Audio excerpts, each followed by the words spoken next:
Salut, c'est Léa. Avant de vous laisser vous plonger dans cet épisode, j'aimerais prendre une minute pour vous parler d'Éclat. Depuis 2020, nous pilotons en parallèle de ce média une agence de communication 360. Chaque jour, notre équipe déploie tout son talent et un max de créativité pour faire briller les projets de nos clients. Nous accompagnons des marques, des athlètes, des événements ou encore des institutions pour développer avec eux des stratégies de communication impactantes. Notre rôle, c'est de donner du sens à leur prise de parole et de leur offrir la visibilité la plus éclatante possible. Vous vous en doutez, une bonne partie de nos clients sont issus de l'industrie équestre, mais pas exclusivement. Nous collaborons avec de nombreux événements sportifs comme des compétitions d'ultra-trail, la finale du circuit international de padel ou le championnat de France de cross-triathlon.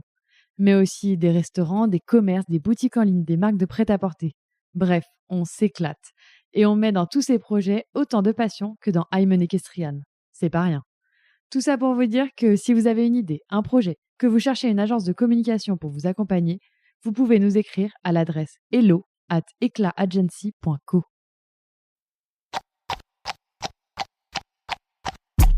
Le cheval plaît beaucoup, C'est un vecteur de communication extraordinaire. Avant d'être un cavalier, c'était important d'être un horseman. Always put the horse before the personal ambitions. Vraiment un cheval incroyable. Voilà quelqu'un qui est champion olympique et qui n'est pas ordinaire. Se remettre en question et peut se servir des défaites pour être meilleur après. Ce feeling, je l'ai eu directement avec Caleb. On fait du haut niveau, il y a le côté financier, c'est comme ça. Aller en compétition parce qu'il est bon, pas parce qu'il paye une table. Moi, je veux pas courir mes chevaux pour l'argent. If you can do it in a way that doesn't take too much out of your horses. Quand on voit l'évolution en 10 ans de temps, qu'est-ce que ça va être dans 10 ans ? Pouvoir motiver les jeunes à aller au bout de leurs rêves. Forme de très très bons compétiteurs. Je ne vais pas dire que ça forme des hommes de chevaux. Pour moi, les bons moments, ils sont à venir.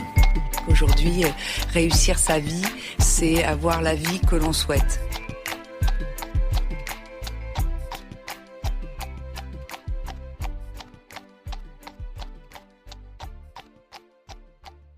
Equita Lyon was a real challenge for us this year. As you heard in the introduction to this episode, we literally played a game of Tetris to manage all our missions, including the one we always hold as a priority, recording new episodes for the podcast.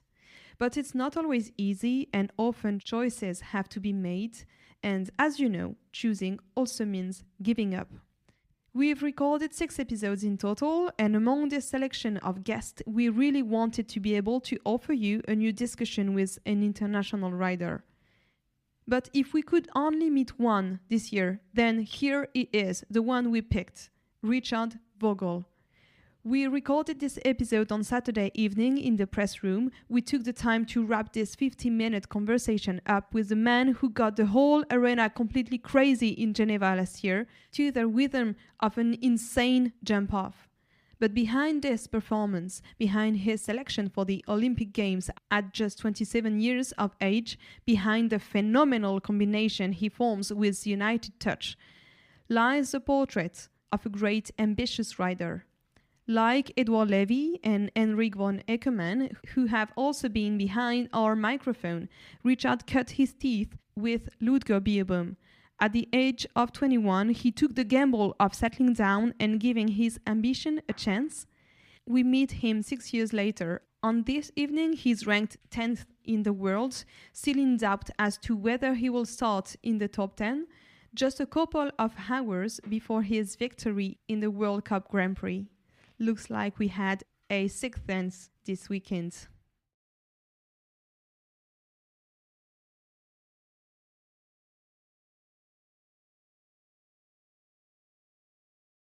Hello, Richard Vogel. Thank you so much for taking the time to answer our question and to take this interview here. We are in Lyon. We are at the World Cup in Equita Lyon. We're very, very happy to have you on the podcast. It's been some months that we were talking to you, asking you to record this interview. Actually, I think we started to contact you beginning of the year when you were at WEF. So, Richard, you're a German rider. You're 27 years old this year. You've been rather discreet until now, but for the past few years, past few months and years, your name has been getting a lot of attention. Maybe it all started to be very, very big at Geneva last year when you won. It was an incredible performance last year when you won the Grand Prix, the Rolex Grand Prix, part of the Grand Slam in Geneva. You were in the stands that day, of course.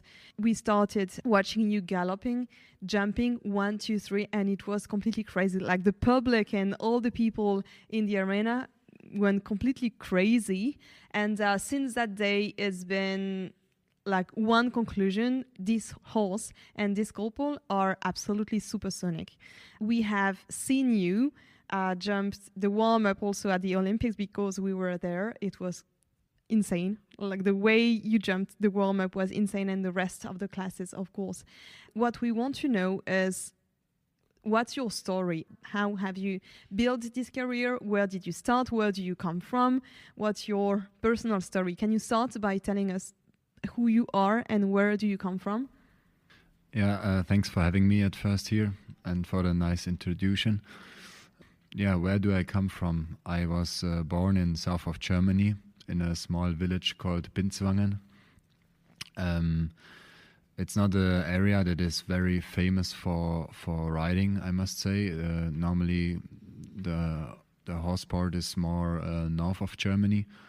But in the past years, also riding in the south gets bigger and bigger. And I was lucky enough to be born in kind of a horse family. My grandpa always bred horses. My uncle rides also as a professional. And my mom was a very passionate rider.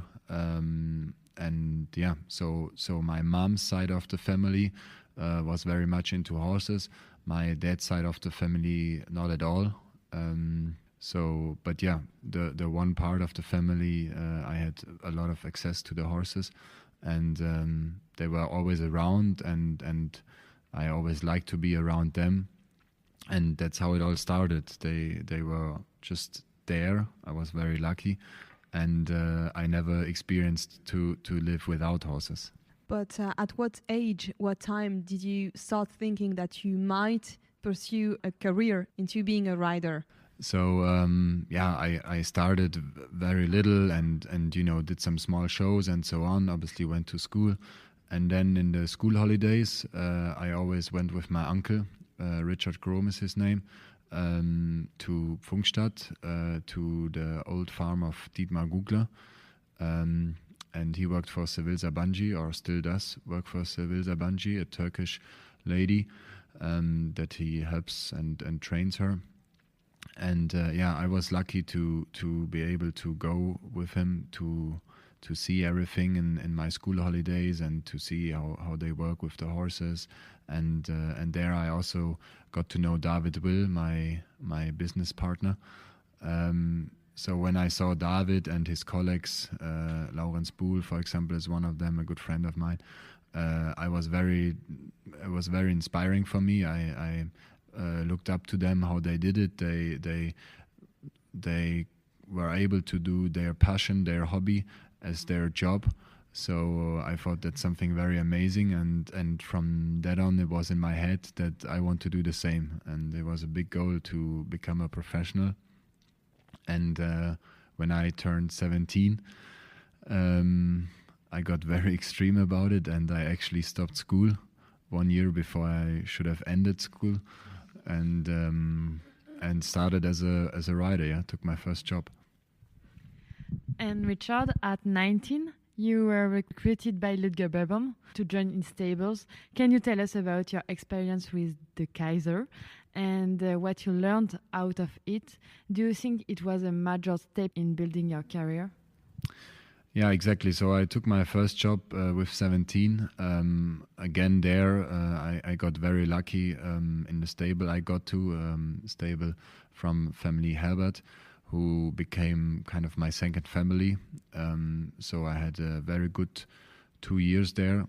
And after 2 years and ending my apprenticeship there, I decided also together with my uncle that I had a super job there, but I was still young and I wanted to see something different. And then I got the opportunity to go to Ludger Beerbaum, which was an amazing opportunity and chance for me. I started there as a home rider for Philipp Weishaupt, and but it was just super cool to see all those people and great riders, in their daily work at home. Also everything around the riding, how they managed the horses, also with the farrier, with the vet, and so on. The show schedule. It was actually a new world for me, because the job I had before, we only did young horses, 4, 5, 6 years old horses. We were trying, to develop them and bring them up. And every now and then we had a horse, an older horse, to jump on national level, but never really on FEI level. So it was quite a new world, and I learned so much there. For sure, it was a big change for my career. Yes, absolutely. So just like Henrik or Christian Kuk, the gold individual show jumping champion in Paris, you took some of your first steps to the high level along with Ludger. Why is Ludger such a key figure of international sport for you? What makes him so significant in this sport? I think if you look in all the history of our sport, there's not many people that were in the top of the sport for that long amount of time, and always very consistent with very, very multiple kind of horses and different kind of horses. So for sure there needs to be a good system behind that, and a lot of more things. So I was very curious to experience all of that, and when I was there, it was becoming very clear very quickly that behind all this success there's a lot of work. And I think this he really gives on to his students, that if you want to get somewhere, you have to be clear of a way how to get there, and then work hard for it, and surround yourself with good people also. But I think he's just a good wiser for many things. Yeah. Is this what you're trying to build now? To have a long-lasting career, a system that allows you to stay on top of the sport for years and years and years? And if so, I believe so, what are you trying to do? What are the steps that you're trying to reach and to build to create this incredible career? Obviously, we always aim high and aim big, but as you said a little bit in the introduction, in the past 2-3 years, everything actually went quite quick. A lot of my success I have to actually thank to United Touch. Without him, I for sure wouldn't be here. And then many people like United's owner. Also around that, there's the family Tracy, Veronica and Molly Tracy, that were super to me for many years.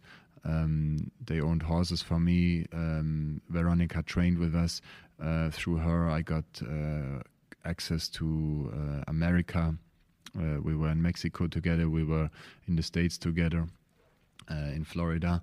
So I got to know many people. So all of those things play a role, obviously, in where you get in your life or in your career, and that's what we also, besides our riding, I think what's important for our riders, or for us as riders, what we have to focus on. I think nowadays that's probably the biggest change. If you compare the sport to 30, 50 years ago, nowadays I would say there's multiple very, very good riders, and the factor that separates them, because there are so many good riders, is the horses, and how good your relationship with the horses is. So I think for sure you have to work a lot on your riding, and this we're doing every day, and that's our passion and you know our drive also, and we try to get the relationship with our horses always better and better. Sometimes we get a horse and it takes a year to actually have a good relationship. Sometimes it goes quicker. That's one little thing that makes our sport so exciting. We work together with a living animal. Nothing is really. You can't really predict the future so much. It's not a machine. But I think one also very important part if you want to build a future in the sport is to surround yourself with good people, to have good people in your background, not just in your background but also next to you in your team. The people at home, my showgroom, my vet, my farrier, all of those people, and then of course also the owners and the breeders that we partner with. Also, I hope I have United for many more years, but already think ahead to build up some 4, 5, 6 years old that we also have horses for the future that we can build on. So I think that's important if you want to have a long time success. Can you tell us a little bit, can you dive into the story of United Touch? Because this horse is absolutely incredible, and the story you're writing at the moment with him is shaping the whole career that you're going to have, your whole future, and it has a beginning. So can you maybe just tell the story of this horse? Yeah, as you say, he's amazing.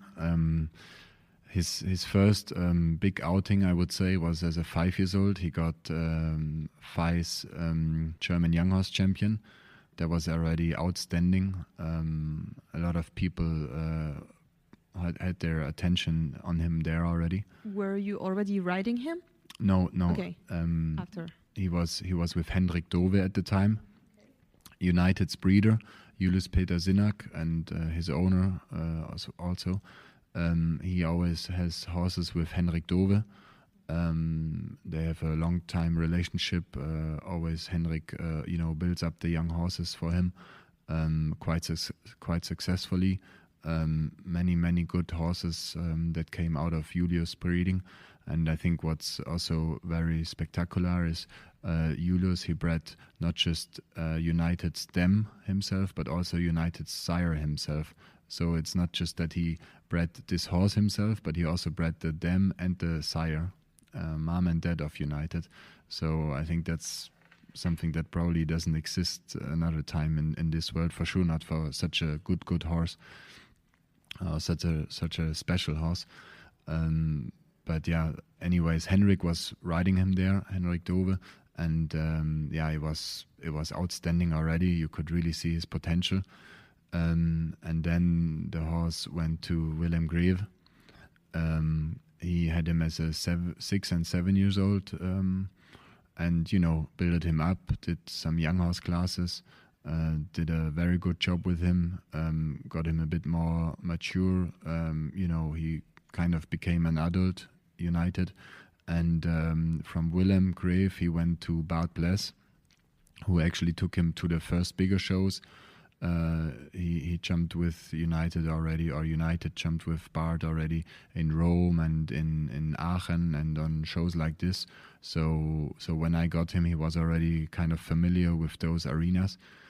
But yeah, at one point, Julius, which I didn't really know before, or who I didn't really know before, Julius Peter Sinak, his owner and breeder, called us and asked if he, can have a cooperation with us or a partnership and bring us some horses. And one of the horses was United.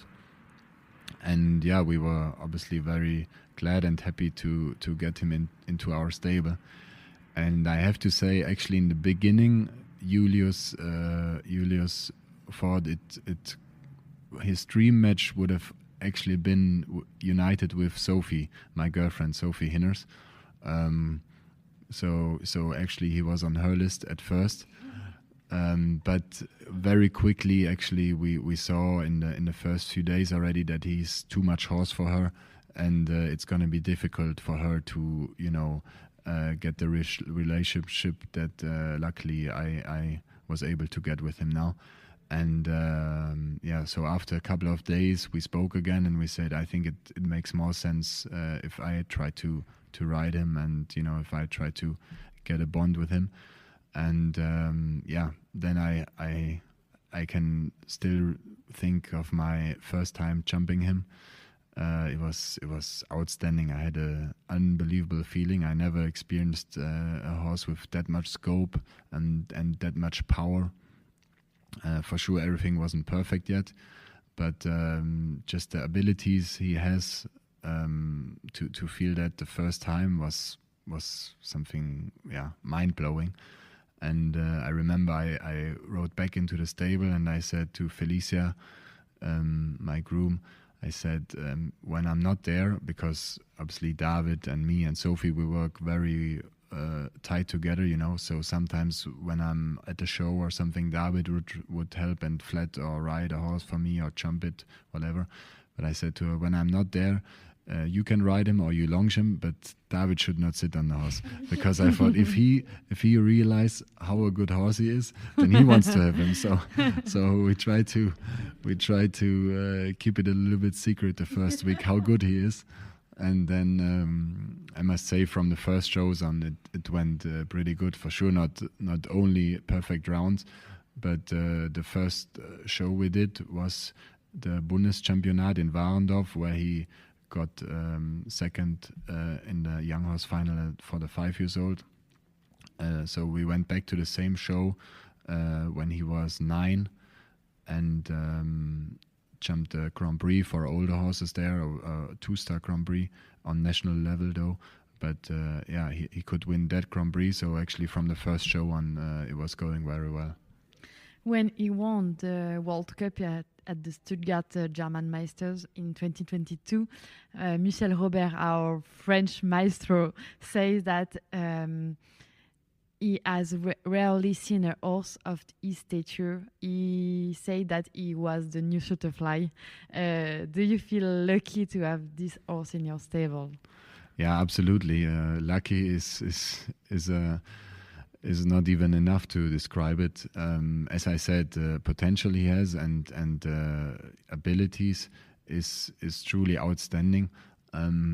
For sure in the beginning and still now it is also a challenge and also a bit of pressure, because everyone can see how unbelievable he is. All the community agree to say that this horse is outstanding. Exactly. So also, there's enough pressure on to perform well and to do good results if you have a horse like him.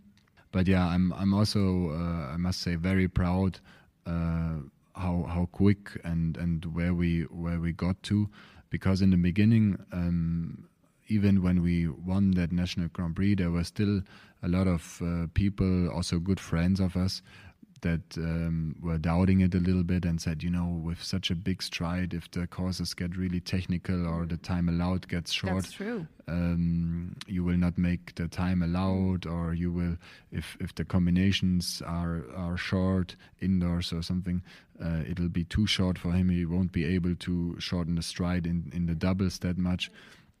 So there were, especially in the beginning, quite a few challenges we had to face.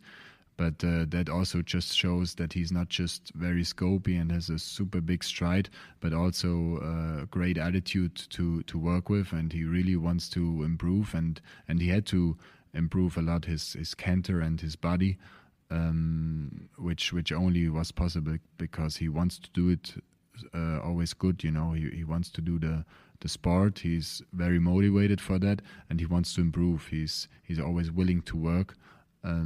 So I think that was actually the main important key that allowed us to be that successful in those big classes.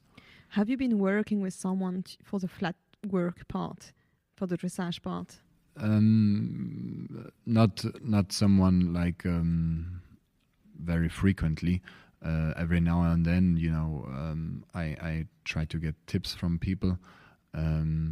I'm also convinced that every rider can almost learn the most from a bit, observing his colleagues and other riders. And this I like to do a lot when I'm on the show and I'm not so busy. I like to watch the warm-up or in the morning watch how my colleagues flat their horses and, get a bit inspiration and, observe them a little bit. What, in my opinion, they do good, what I can improve, what can I steal a little bit with my eyes. So in that way, I try to always learn something. And then for sure, I always remember a little bit back at the time when I was at Ludgers. We had a dressage trainer coming there, and actually my biggest weakness for sure was the dressage work. But you're German, you should be good. Yeah, I should be, but I was never, and I'm still probably not the best. For sure not the best, but probably not as good as I should be, I have to admit. But this comes a little bit from my childhood. I really didn't want to do dressage. I was more a wild kid, exactly, and I wanted to jump. Also, the style classes were never such my thing. I always want to go against the clock. So therefore I thought you don't need the dressage. I anyways don't want to wait in the course or add. I anyways want to go forward. So you don't need to have the last rideability, which is obviously not right and not true. But latest when I got to Ludgers, I had to improve that a lot. And I was lucky to also there work together with a trainer, a dressage trainer, and that helped me a lot, tremendously actually, until today also. So Richard, just to have a step back in your career, at just 21 years old, you left Ludgers stables to set up your own business. Why, at the age of 21, did you decide to set up in your own business, in your own stables? What motivated you? There were actually a few different things. I was always quite interested in also the business side of our sport, not just to do the sport, but also to. I think it's pretty amazing how you can combine both with each other to do sport, but also business.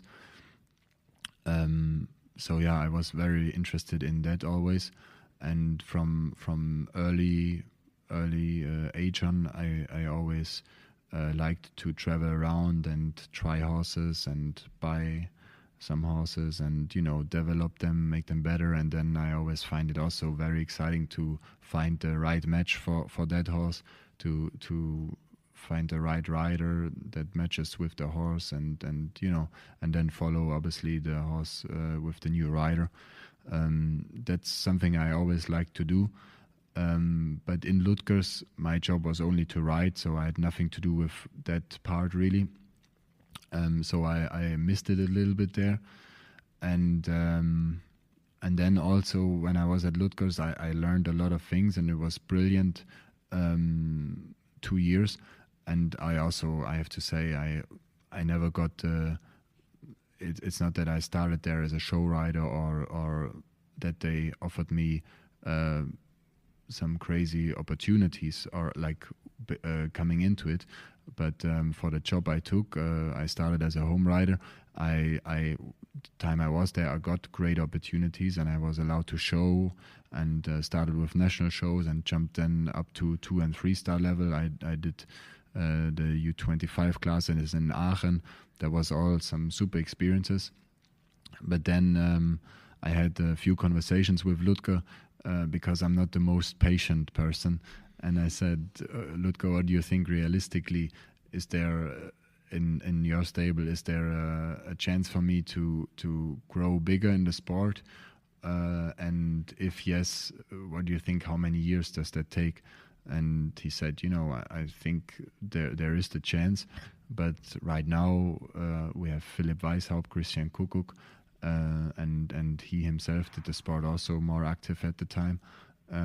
So we have to focus to get already good horses for those 3 riders is already not too easy. And then for sure we will always have horses for 2 and 3 star level for you, but I can't promise you much more for the moment. And it's also hard to tell in what kind of period time that could change. So then, I was thinking a little bit back and forth, but my conclusion was a little bit that I had nothing to lose really. I was still young enough, and I could always come back to Ludger. So yeah, I said I'm young enough. I try to start my own business. If it goes well, good. If not, it was probably a good experience too. I learned something out of it, and I can still go back and have my job there, or search for another job in another stable. So I saw more the chance of achieving something than the chance of losing something, actually. When you decided to settle, is there anything you wish you had known before? Is there any mistake you have done that you could have avoided by being more experienced or by having more, insight from other riders? I believe that failing and making mistakes is actually part of getting the experience. And if you don't make them yourself, if you have someone that tells you, listen, I think this is a bad idea, don't do this, I did it before, try to do it that way, it's still not the same effect, at least not for me. I'm very stubborn.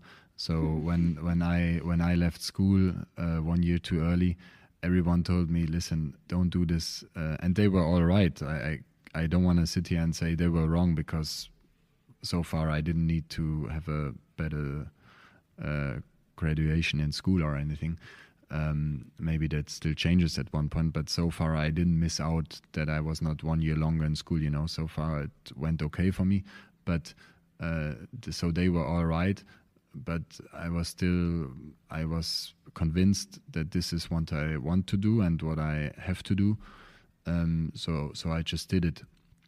And I think if you just listen to advisors always, which is for sure great, and you should always respect that, but you still don't know if it would have maybe worked out for you.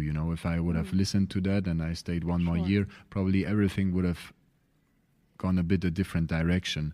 I would have started a year later. Maybe the job at Ludger's would have never gotten available for me a year later.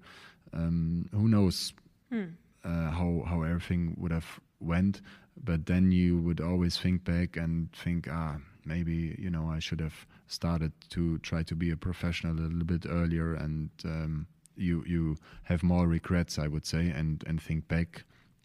And I believe if you in life risk something, for sure you can also lose and fail, but if it's within reasonable ranges, you can always calculate what is there to lose, what happens if I fail, and if that doesn't really change your life totally, I think then often it's worth to risk something in order to get something out better. And even if you just realize, okay, there was a mistake, but then you learn way more out of the mistake you did yourself than if someone was advising you and you didn't do the mistake because someone told you to not do it, So since the beginning of the conversation, you have said that you are stubborn, you've said that you are not patient, you've said that you're wild. I'm just beginning to wonder, what makes you a good rider? Over the years, for sure, the horses did. I think that's something very important to be able to listen into your horse. And I must say, for me, it was very important, and I could only give this advice to all the young riders out there. For me, it was important and helped me a lot to develop young horses, because they are very raw, and for them it's a much bigger effect, and things can go wrong more quickly if you step them up too soon, or if you're not patient and if you try to rush too much. That's affecting them almost more than the older horses. And I believe that those young horses, they can almost teach you more than an old horse can teach you already. But in general, even doesn't actually matter so much. A young horse and an older horse, they're great teachers to us. For me, one of the biggest things was to be patient. And I learned to be more patient with the horses over the years, for sure.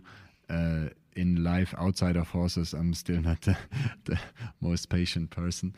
But for sure, actually the best trainers and the best advisors in my life were the horses, I have to say. But maybe you have another quality, Richard. We saw you at the EGRC conference last year in Geneva. You were present and really committed to defend the riders' positions. So I have two questions about that. On one hand, just like Steve Gerda, for instance, do you think it's important, and do you think you have the soul of a spokesman for your sport? This I don't know. At first, I always struggle a little bit with my language. Sorry about that also. No, it's okay. And then I think probably no one gets born and is ready for a position like this. But I really don't think that I'm talented in something like this.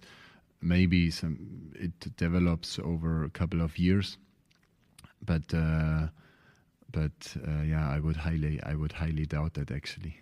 But are you trying to speak, to stand up, to defend your sport? Absolutely. I'm in the International Riders Committee, or International Rider Jumping Club. Yeah. I think it's important to stand up and do something, present your opinion, stand up also for the opinion for other riders. If we just sit there and complain about things, we cannot expect anything to be better. And we have an amazing sport, and the future, I think, in our sport is for sure there, and we will have a very long future. But there's also challenges we will have to face in our future, in our near future already, also for our sport.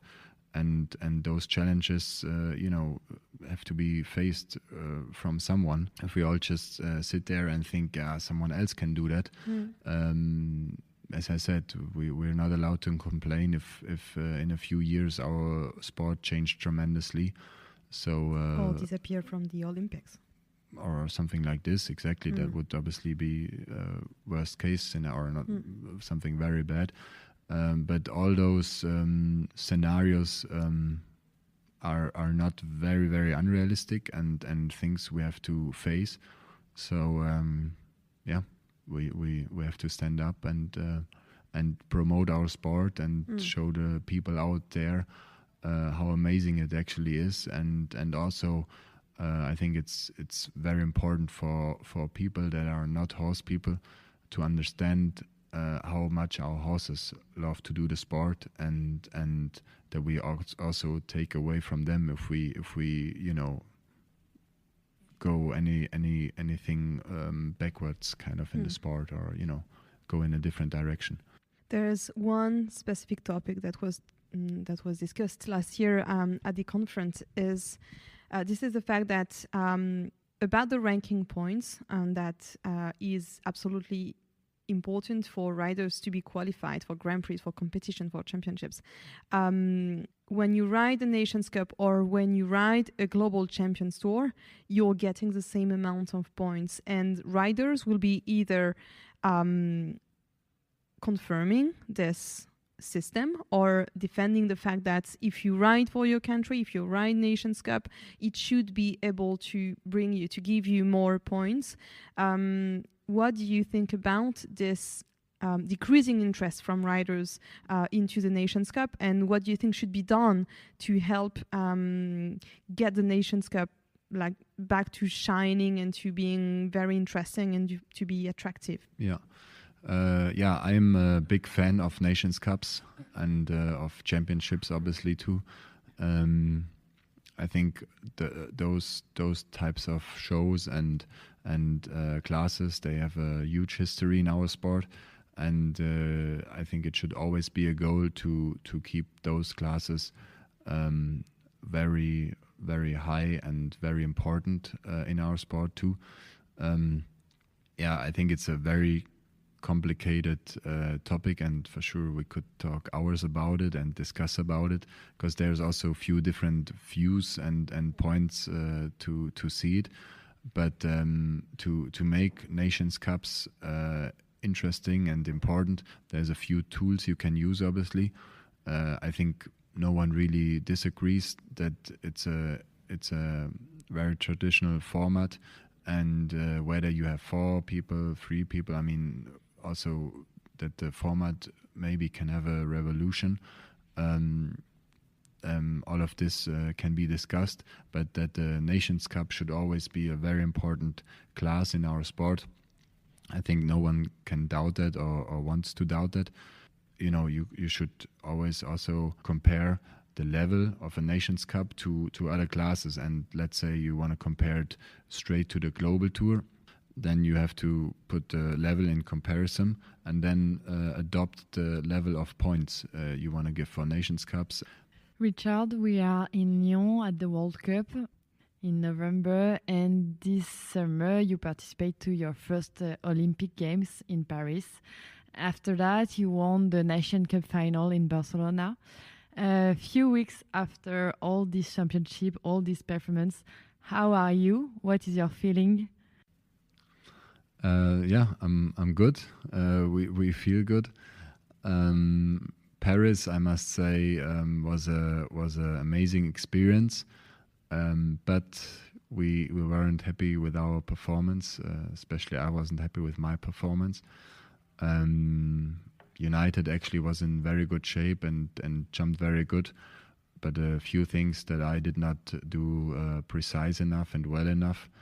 That for sure on this level, very small mistakes and small things have a big reaction straight away.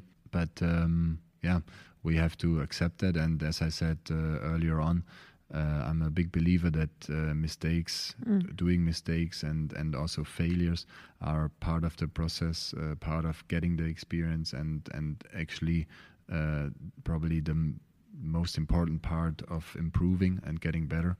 So I don't want to say we're happy that we made mistakes at the Olympics. For sure, we were hoping for better Olympics, but we accepted that and we tried to learn out of it. And for sure made us happy that Barcelona, another very, very important event for us, went already better. We drove there as defending Nations Cup final winner, and it was obviously amazing, and a very cool experience to be able to defend that title. United jumped 2 super rounds. I was happy that I could ride him better than in Paris, so that made us feel that we learned a little bit out of Paris. Yeah. If there's one common thing that all the riders we have met and discussed with have told us, is that the Olympics is completely unique. It's nothing like another competition. So what will be different for you? What will you operate differently when you will be in Los Angeles? What are the lessons that you take out of Paris? How will you process the mistakes that you've done? So I mean, there's a few different things that happened, but I think the main key is, even though it's a extraordinary show, it's the most important show, not just of the year, but of the last or next 4 years.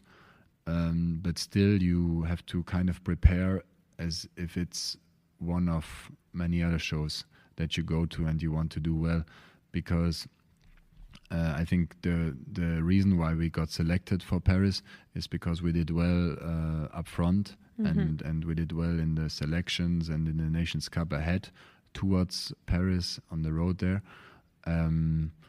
So with those performances, we got selected, and the goal is more to repeat those performances and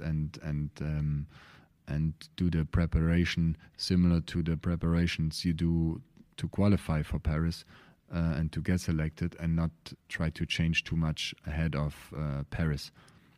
And I was aware of that also beforehand. It's almost a bit common sense, but still, you start to. It's also a bit a mindset thing, You start to think, oh, but this is a very special show. You already start to think, oh, maybe I should flat him a little bit longer. Maybe I have to have him extra fit. And for example, I believe that I did a mistake. I was focused too much on having him super, super, super fit.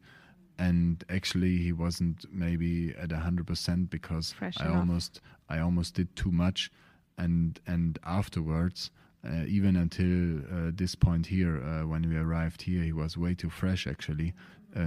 Which is great. That's a easy problem to solve. I just have him out enough. Felicia goes on a hand walk often a day. I rode him twice a day on Friday and on Saturday. So you can take the freshness out, no problem. But once you get to the show and he's almost a little bit tired because you did too much in advance of it, that's hard to get the body. You almost need a holiday before you go into it to get the body refreshing, So not tremendously wrong, but that was a small mistake that I believe I did. Enough. And he could have been a little bit fresher, which he is now, or which he was in Barcelona also, but unfortunately not there. And then a few things about my riding that I also need to consider and improve. But that's obviously also things that every course is different. That is very, very small, or that is reactions in a very small amount of time that you have to just react during the ride in the course. This, I believe, is also part of getting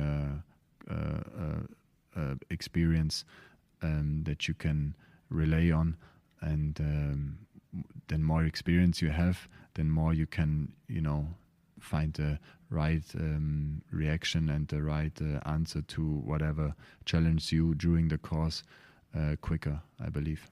Have you done any mental preparation before Paris? To be honest, not really, no. I'm luckily mentally quite okay, I would say, quite stable, strong. I've no problem handling pressure, actually. But also this is for sure something to look into. Just because I don't have a big problem doesn't mean that I cannot improve it. So, if you want to get better, for sure you have to turn around every stone a little bit to see is there still some space for improvement. And yes, I'm lucky to naturally be able to handle pressure well and function well in situations where there is pressure on. And when you go into a jump off and you think this time is almost impossible to beat, there's always something in me that tells me, but you can find a way. And then in this moment, I still believe in me, and I can function well. But still, as I said, for sure it's worth looking into it if we can still also in that way improve some things. I'm not sure, Richard, but I think I see that you are 10 on the ranking list. Mm-hmm. So you will ride your first top 10 in Geneva this year or not? Not maybe, sure. Maybe because the next ranking will count. So it really depends if I'm tomorrow or Tuesday. So it really depends on the next ranking that comes out. If I'm still in top 10, yes, I will, and it would be kind of a dream come true. And if not, we keep on working and try to do it next year. So just for ending this conversation, we want to ask you some short questions. So, which horse on the current circuit would you like to ride? United Touch. What's the best piece of advice you have ever received? Steal with your eyes. Watch your colleagues. I think you can learn, especially in riding, you can learn a lot if you watch your colleagues, partners, friends, concurrents, how they do it, how they ride their type of horse, and, get some inspiration. You know who told us about that? The first one? Ken Farrington, about the importance of being next to the warm-up arena watching. Yeah. Where do you see yourself in 10 years' time? Hopefully here, giving an interview with you. Oh, nice. Second one. Nice. All right. Well, Richard, thank you very much. Thank you for the time you have given us. We wish you the best tomorrow in the Grand Prix, and we will be looking forward to seeing you in the top 10 in the next ranking, to see you at Geneva. Thank you very much. Thank you. Thanks.